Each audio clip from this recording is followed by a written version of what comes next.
3 awesome friggin' AKs. What do you know? Alright. Finally. Wasting money, trading guns in, losing all kinds of cash, trying to get the right guns. Welcome to gun collecting. It's the way it is. That's the way it is, man. Anyway, eventually you get what you want and you're good. There's 3 AKs. Another AK video. It's going to be the last one for a while.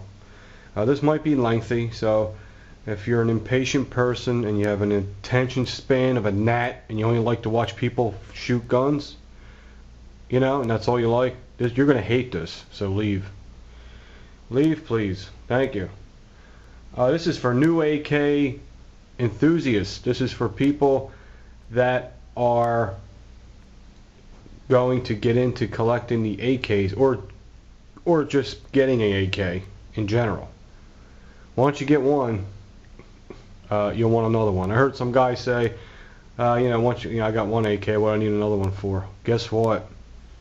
These are 3 AKs, and they're all the same caliber, but they're all very different from each other. They're individuals.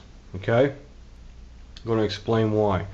So if you're in the market, you want a new AK. I've been getting a lot of PMs.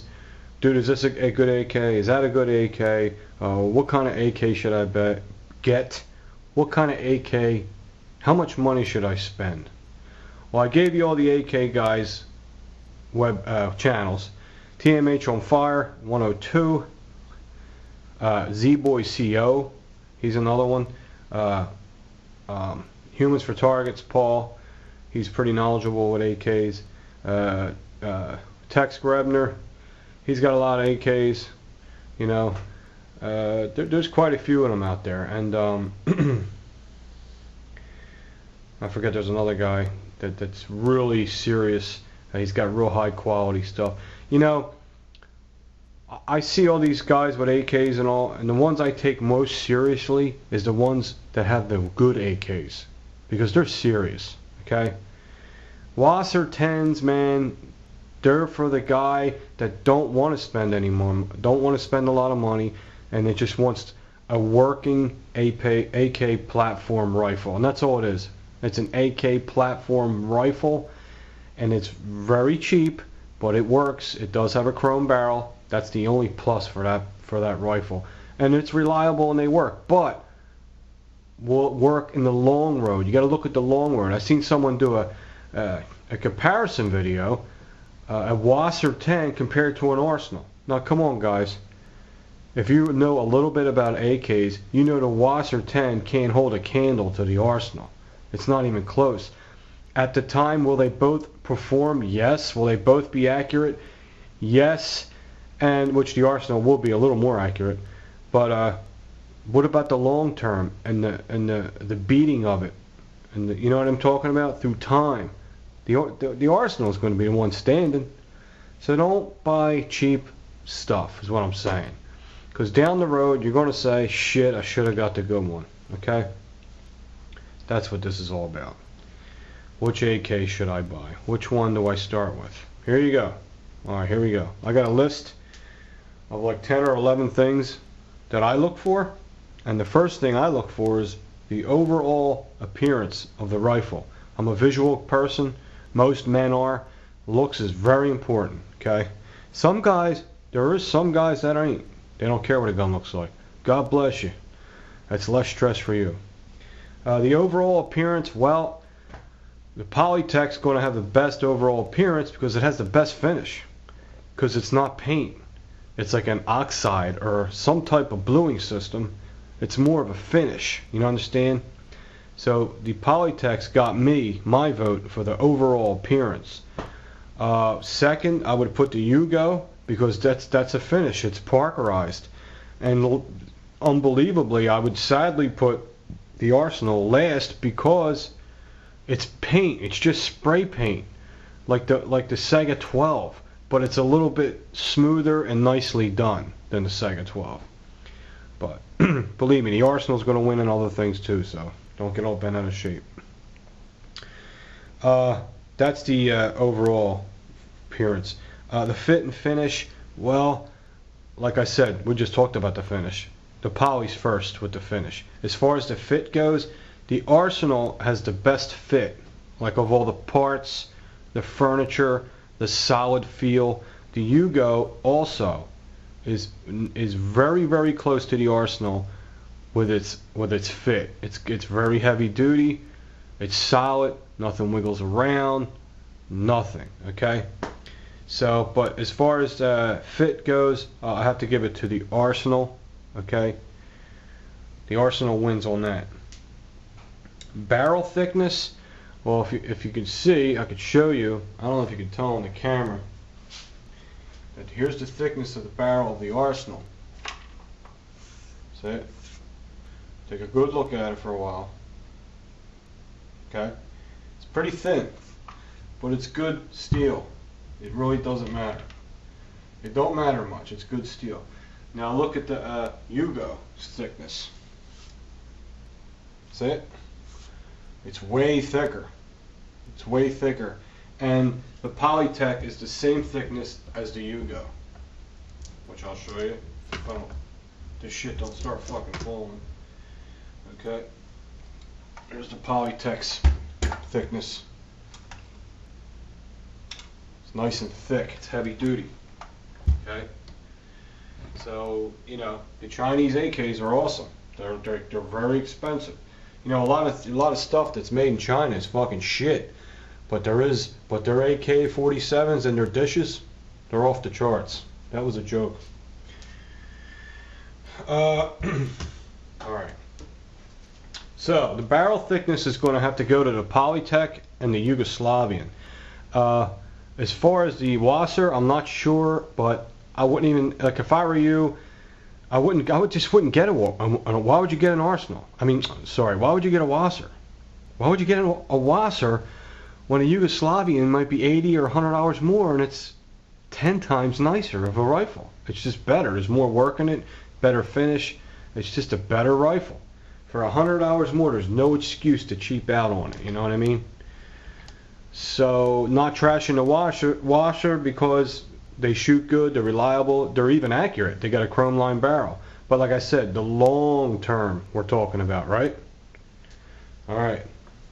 So, long term, quality equals long term. Very simple. Yeah, I know. I'm gonna have a bunch of comments. My Wasser's got 10, 100,000 rounds to it. Yeah, right. Okay. I'm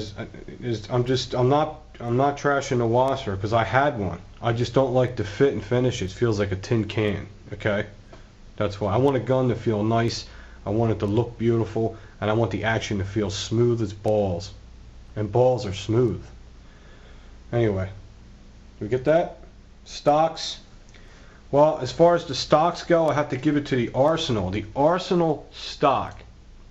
The Arsenal stock, out of these two, and the Wasser, has spring tension springs in it. What I mean by that is, in here, in the foregrips, when you take the gas tube off, you'll see this piece of steel, and it's bent. It's a pressure spring.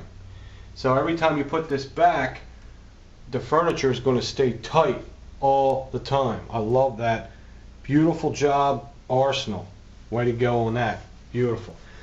So I got to give it to the Arsenal because the Yugo does not have that, but the furniture on the Yugo is very tight and is nice.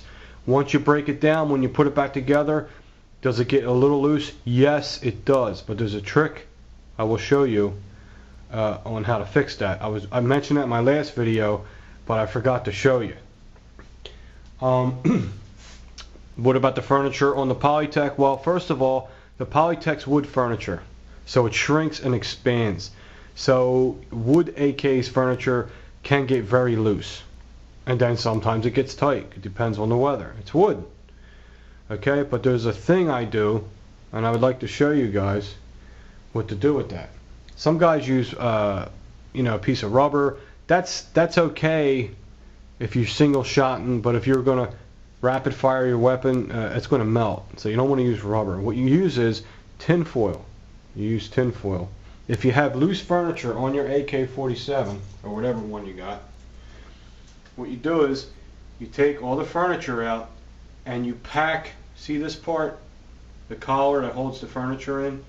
You just get little bits of tin foil and roll them like you're rolling a cigarette, and you shape them inside of these collars on both ends and oversize it. Then when you put it on there, compress it and crush it, and you know that little lever that goes down and all that, compresses it. It will hold that furniture tighter than a snake's ass, okay? So it works really, really well, and you don't have to worry about heat. Why? Because it's metal, and it works. Anything that sticks out, you just get a little razor knife and shave the tin foil off. And my Polytac right now has tin foil in it. This Polytac has tin foil in it. Because when I got it, because it's wood furniture, this wood furniture was going like up and down. This is packed with foil, this is packed with foil, compressed it, locked it in, and now it's solid as a rock. And it's not expensive, it's stupid tin foil. So every time it gets loose, every once in a while, you pack it with tin foil. Okay? There's that little tip I wanted to show you. Okay, where were we? Stocks? Fine. As far as the stocks go, the Arsenal's got it, hands down. Okay? And make note, them two magazines, in case you guys want to know what good magazines are, don't buy Pro Mags. They really suck bad. Pro Mags are as bad as these. This is how bad Pro Mags are.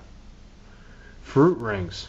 That's how bad Pro Mags are. They're as bad as fucking Fruit Rings. Fruit Rings is a knockoff of Fruit Loops, which my wife brought me home because she didn't want to spend $4 for Fruit Loops. I got $1,000 guns and I have to eat Fruit Rings. Somebody brought that up. That is very funny. Anyway, them magazines there on the Yugo and the Arsenal are Bulgarian Circle Tech mags. They have steel inside them. They are the best polymer mags you can buy. The feed lips are steel, the floor plate's steel. It's got steel inside it, and they come completely apart. Well, we already covered that, so I'm not going to get into that in the last video. Dimples. Dimples. This is something the Wasser 10 does not have. That's why it has problems with magazine wobble with the metal magazines. But if you go to a gun store with your Wasser 10 and the gun store has a pile of metal magazines, ask the guy if you can go through it and try each one, and you will find one that'll fit tight in your washer. You just got to keep trying them because they're like thousandths of an inch, and they go wide, small. Because I had a Wasser 10, and that's what I had to do, and I eventually found a tight magazine for it. But like I said, it's gone because it's just not a high quality AK. But these are the dimples. Now I'm going to show you the Polytech dimples. Okay. See it? That's a Polytech dimple. It's a good dimple. It's kind of shallow. The Polytech does have a little magazine wobble. I'll tell you right now, it does. If I put one of these in here, it would probably be solid.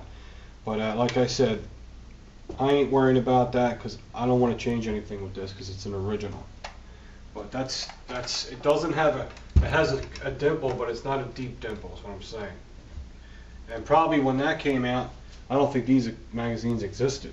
I don't know, I'm not sure. So, okay, now here's the Yugoslavian dimple, which is a good dimple in the receiver. You can see that.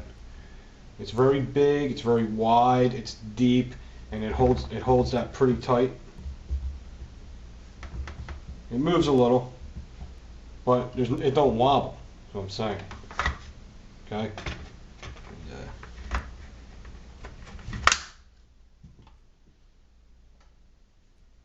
You want the dimple, man. You want the dimple. Okay? That's the fast way to identify a Wasser 10. All you gotta do is see it doesn't have a dimple. You know right away it's probably a Wasser. Okay, now the Arsenal dimple is on a higher level. It's longer and it's deeper. And look, that thing don't move at all. Doesn't move at all. It has a deeper dimple. It's got a Bulgarian mag, and as far as the dimple and the receivers go, the the Arsenal wins by far. It's excellent. Very tight fit. That's what I like. Whew. You know you're fat when you talk and you get out of breath. Damn. Gotta lose some weight, man. Fruit rings ain't gonna help. Features. All right, it's the fun part. Features. Well, this is important because this is where the Yugo is going to stand out. Okay, let's look at the sights first.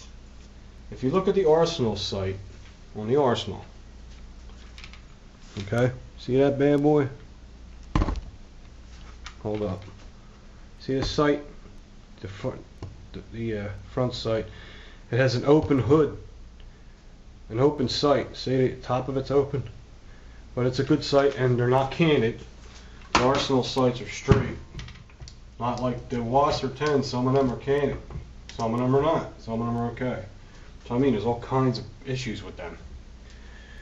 This is the Yugo front sight. It's pretty much the same as the pretty much the same as the Arsenal, and this does not have canted sights on either. The Yugos are fine AK, man. Okay, now here, to me, this is where the Polytech wins, because on AK-47s, Chinese AK-47s, it has a closed sight hood. See it? See how it's closed? It goes all the way around the top. That I like. I can aim easier with that for me. So if it's good for me, in my opinion, I like that better. So as far as the sights go, I like the Chinese Polytech sight. Very nice. Alright. Like I said, if you're a hardcore AK guy, this video is going to bore you. This is for new people. Features. We're still on features. Well, here's where the Yugo is going to stand out. Okay? This is really neat. Now, if I got to take this, let me see where the camera is. I need a cameraman. Alright, let me go down. If I got to take this dust hood off the Arsenal or the Polytech, either one. The weapons have been checked, but I'll show you so you don't have a heart attack. Very good. Okay. If I want to take this hood off of here, I got to push hard, which the Arsenals do come off pretty nice. So push pretty hard and fight with a little and get it off. But you know, the Arsenal comes off real nice because it's a good design and the parts are made right. Okay, that's how you get the Arsenals off. Okay, I'm fumbling around. See, this is what I want to show you. See how I'm fumbling around with it?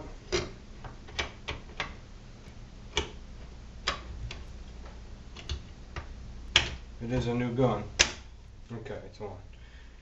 Alright, magazine back in. I don't like my magazines out of guns. I hate the way it makes it look. Is that weird? Tell me if you're the same way. I'm weird. Okay. Now, you seen how I had to get that off. Takes a little bit of time, struggling. And the Polytech's the same way, so I'm not going to demonstrate on that one. But here's what the Yugo has over these other two. Everyone see? You think these AKs are all the same? They're not. They're not all the same. They're individuals, and they all have their own personality. Okay? Clear?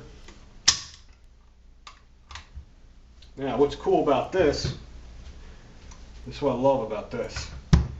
It has a little catch button here, and then here's the button to release the cover. What's cool about this is, all you got to do is push the catch button in, and then push the cover button in, and watch this. Okay? Sweet. That is a beautiful thing. Ain't that awesome? That I like. Okay, same thing, putting it back. It goes back. It's already on. All I gotta do is just push this little button. Bam. It's on. So, still want a Wasser? You can have this for another $100, man. Okay? That is definitely a feature that stands out, and it's not unnecessary. It's not some kind of gimmick to get you to buy the gun. It's very helpful. Very helpful. Okay? Now the Polytech does not have that either. It has something unique the Yugo has. As far as any other features go, they're pretty much all the same. The Arsenal has a scope mount catch on the side. You can put a scope on it, and a lot of guys are doing that with these Arsenals because they are tactical looking. I probably will never put a scope on an AK. I just won't. I don't know. I don't know if I'm going to do anything to it. It is a tactical looking AK. It probably would look cool with a bunch of, not too much stuff, but maybe a different. I might change the, let me see where his camera is. I might change the pistol grip because it is skinny and little. My hand wraps around it too much. Actually, I like the Yugo's pistol grip better. It's fat, it's square, it's bigger. Now this is a little too slim, but I can always change that. But I want to make sure I shop around and I find the best one I can find. You know what I mean? That's what you got to do. It keeps you from wasting money, because you will buy a better one later if you buy cheap something now. Well, that's what happens to me anyway. Wow, this is a long video. Wow, this is long. I'm not even. Let me see. All right, let's go with the trigger. As far as the triggers go, the most less trigger travel of all these AKs is the Polytech. The Polytech barely has any trigger travel. It's beautiful. It's smooth. You can, if you want a rapid fire, that's the one you want. The Yugoslavian has a Tapco 62 trigger, and it's a very good trigger. The Tapcos make great triggers. They make sure I'm right. They just have a great reputation. As a matter of fact, the new Wasser 10s have the Tapco 62 trigger in them. Okay, and that does have that going for it. The Arsenal has a Bulgarian mil-spec trigger in it, and it's got a long drag and it has a long travel before it fires. So it's a good gun to do precise long-range shooting with. It'll probably be pretty hard to make it rapid fire really fast because it's a long travel, but it depends what you want to do. Okay, so there's your triggers. The sights we covered. The action. Let's take a look at the action. Like I said, the Polytech beats them both with the action, man. The Polytech beats them both. It's not even close. The action on this thing is, first of all, it's just, you know, even if you have arthritis, you can just get your two fingers, like I told you before. The action is so slick. It's slick. You don't feel anything. Okay. Yes. The action for the Polytech definitely wins. Okay. Here's the Yugo. It's a little harder. Not much though. See how hard it is? But this is a fantastic AK. Right, Frank? Frank knows who I am. I know Frank knows who I'm talking about. Frank. Alright. The action on the Arsenal is pretty friggin' sweet for a modern AK. Okay, it's about the same as the Yugo, a little bit easier. Okay, so I can't get my two fingers and pull that. It can't. It's got might have a stronger recoil spring. I don't know, but it is smooth though. You can feel it straight, very straight. You ever test an AK? If you look right here, that's where the piston is. You can see it. You can see it moving. And if it rubs in here, that's where a lot of AKs have problems. A lot of cheap AKs, they rub in there, and it affects the action. I would say, as far as the action goes, it's Polytech, Arsenal, then the Yugo. That's the order I would put it in. Okay. Price. Let's talk about the prices so we can get done here. The Polytech isn't really realistic. First of all, have fun trying to find one. If you can find one, you'll find one on Gunbroker, and you're going to pay about $1,600 for it and up. If it's around $1,000, it's probably going to be beat to shit. I paid $1,470 for that one. So let's get realistic. You're probably going to end up looking for the Yugo and an Arsenal. The Yugo, well, Wasser 10 is about $450, and like I said, why would you do that when you can get that beautiful Yugo for $550? That's all the Yugo is. It's $5.50. I paid a lot for it because I bought it when Obama was elected and everything was crazy at the time. But right now, at a gun show, you can get a Yugo for $5.50. And that's a phenomenal price for that rifle, because that rifle is loaded with quality. It's just oozing quality, okay? The Arsenal, you're gonna need about $800 for that one, because that's the top dog right now as far as AKs go in the AK world. Any model, the SGL 20, SGL 31, there's all kinds of models. There's milled receivers. You can go real crazy, but these are good AKs here that you can choose from. Yeah, and that's it. I hope this helped you out. Maybe this will help you decide on a really good AK. I like to see you get something really good in quality. Hickok 45 did a video with the Wasser and the I think it was it the Wasser and the Arsenal, and the Wasser did good and the Arsenal did good, and that's a good video to watch too to get a good idea. But I'd like to see him get a Yugo and try one of them, and because you don't see too many Yugos. I don't know why, because they're awesome and they're not hard to get. All right, 26 minutes. You guys are gonna hate me.